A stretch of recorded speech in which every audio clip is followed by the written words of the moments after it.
As we all know, the supply chain has been whacked out these past few years, and I think we've all learned that sometimes our specs are not conducive to a quick pivot when something in the supply chain becomes unavailable.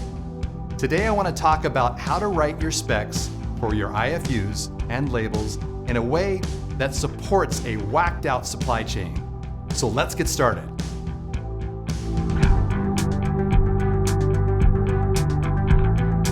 Start by reaching out to your print vendor. At Stephen Label and Robinson Printing, it's a good first step to speak with us before you begin writing your IFU or label specs. Why?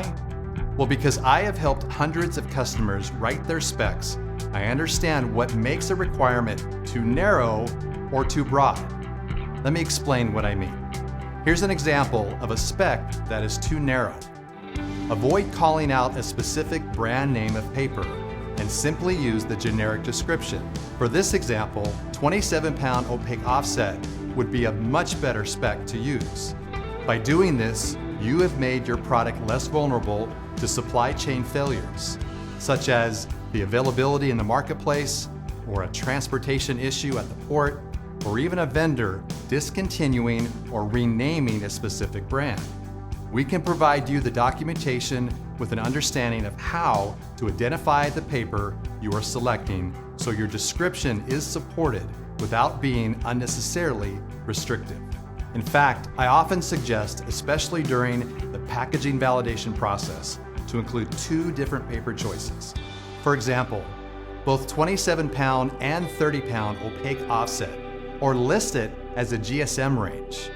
Since these two paper options are very close in thickness, you are enabling your vendor to choose the best paper option available to them at the time. In fact, it's highly unlikely you will even be able to tell the difference between the two papers unless you use a micrometer. So the impact to your final product is typically very negligible unless you have a very tight space for inserting your IFU.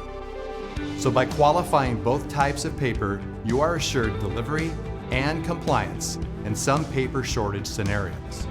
Another example of a too narrow spec is when in 2021, the label industry had a massive adhesive shortage due to the freakish cold snap that happened in Texas. For our customers already with a broader spec, we were able to quickly pivot and ensure they had product, while customers with a very narrow spec were left scrambling to qualify alternative materials, which, as you know, can be a monumentally difficult process. And in some cases, they were simply unable to place orders until the material again became available. Now here's an example of a spec that is too broad. And of course, there always has to be a good balance. Sometimes if you are too broad and not specific enough about a paper spec, you can end up with an even more difficult situation. For example, if your spec simply reads white paper, you could end up with a very thick folded IFU that won't lay flat, and worse yet, won't fit inside your package, demanding an additional fold, for example, on your packaging line. Nobody's got time for that. Or perhaps, if your label spec doesn't specify the type of laminate that protects the ink from moisture or extreme cold, you could end up with an unreadable label when it is exposed to moisture, cleaning supplies, or refrigeration. In the end, it's very good to have a simple chat with the vendor that is manufacturing the component you're creating and lean on their expertise for the specifications. Again, it's also good to approve a few different materials during your package qualification process to mitigate any hiccups in the future with supply chain disruptions. Reach out to me to discuss this important topic in greater detail for your specific challenges. And remember, it starts with one.